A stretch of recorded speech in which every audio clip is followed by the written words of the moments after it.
Okay, hi guys. Today I'm currently using Sony ZV-E10. Pero recently, parang gusto ko siyang ibenta and bumili ng Osmo Pocket 3. Kasi 'di ba, yung Osmo Pocket 3 is point and shoot. Parang magiging maliit na lang yung friction mo in doing content kasi point and shoot lang talaga siya.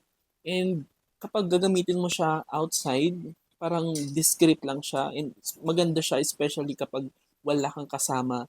Madami ka pa ding masushoot na video of yourself kasi napakadali lang niyang i-stand, napakadali lang niyang i-place anywhere and masushoot mo na yung sarili mo. Unlike kapag ganitong mirrorless camera, ang dami mo kailangang i-set up.